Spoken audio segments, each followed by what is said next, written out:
Form fill up করলেন, Mamata Bandyopadhyay enumeration form fill up করলেন, যিনি এসআইআর এর সব থেকে বড় বাধা দিচ্ছেন। এতদিন পর্যন্ত বলেছেন আমি করব না, আমি করব না, সবার না করব হলে না। আমি করব না, তারপরেও করলেন এই দুর্নীতি। উনি সব কিছুই করেন, আবার কিছুই করেন না। উনি কোভিডের সময় ভ্যাকসিনকে কটাক্ষ করেছিলেন, কিন্তু নিজে প্রথমেই ভ্যাকসিন নিয়ে নিয়েছিলেন। এগুলো সবাই মানুষ জানে। তবে এসআইআর একটা সাংবিধানিক প্রক্রিয়া, ভোট শুদ্ধিকরণের কাজ চলছে। সারা দেশের মানুষ এতে অংশগ্রহণ করেছে, সমস্ত রাজনৈতিক দল সহযোগিতা করছে। বিরোধিতা তো থাকে, রাজনৈতিক দলে একে অন্যের বিরুদ্ধে আক্রমণ তো করবেই, কিন্তু যেখানে national interest, national security compromise হয়ে যাচ্ছে, র্যাডিক্যালাইজেশনকে বাধা দেওয়ার প্রশ্ন আসছে, আমাদের গোটা পশ্চিমবঙ্গের সীমানাটা ধীরে ধীরে একটা বদলের দিকে যাচ্ছে।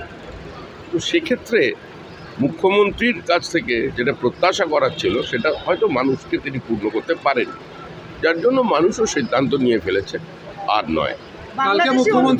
কালকে মুখ্যমন্ত্রী বক্তব্য রাখার পর দেখা গেল যে মহিলাদের বিক্ষোভ স্পেশাল অবজারভারকে ঘিরে সাউথ চব্বিশ পরগনা শ্রী মুরুগান যিনি রোল অবজারভার ছিলেন, ফলতায় গিয়ে মহিলাদের বিক্ষোভের মুখে পড়েছেন। আর মঞ্চে মুখ্যমন্ত্রী বলছেন যে নাম বাদ দিলে রান্নার যে সরঞ্জাম মা বোনেরা রেডি রাখবেন, সামনে আপনারা থাকবেন, পিছনে পুলিশরা, সামনের সারিতে মহিলারা থাকবেন।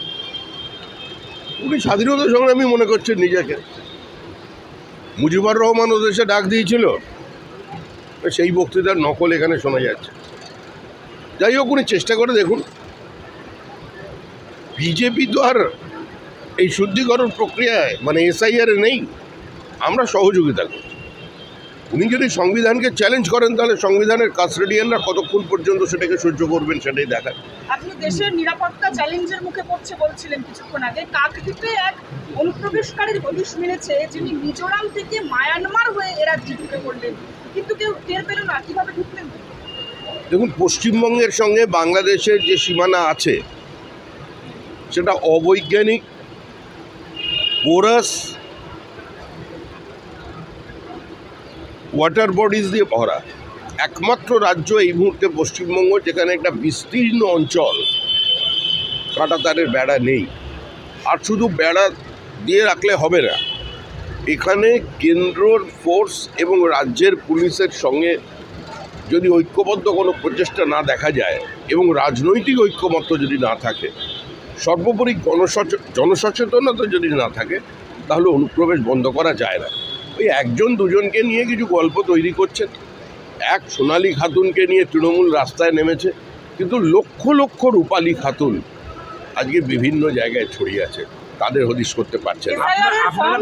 আপনারা বলছেন যে লাখ লাখ অনুপ্রবেশকারী পশ্চিমবাংলায় ঢুকেছে, কিন্তু দেখা গেল হাকিমপুর বর্ডার থেকে মাত্র 3000 অনুপ্রবেশকারী।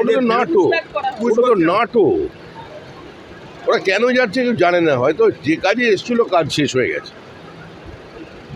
যারা এইখানকার রাজারহাট থেকে, সেক্টর 5 থেকে উধাও হয়ে গেছে, দমদমের কিছু জায়গা থেকে, কলকাতার কিছু জায়গা থেকে যাদের পাওয়া যাচ্ছে না, তারা সবাই শান্তিতে আছে, তারাই সবাই সেফ হোমে আছে।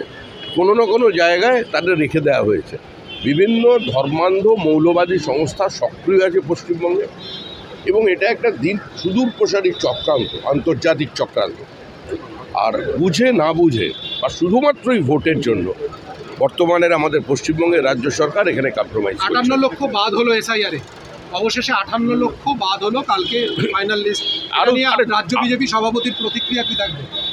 এখনো পর্যন্ত আমরা তো চাই ভারতবর্ষের মানুষ ভারতবর্ষে ভোট দিক, পশ্চিমবঙ্গবাসী যারা এদেশের বাসিন্দা তারা ভোট দিক।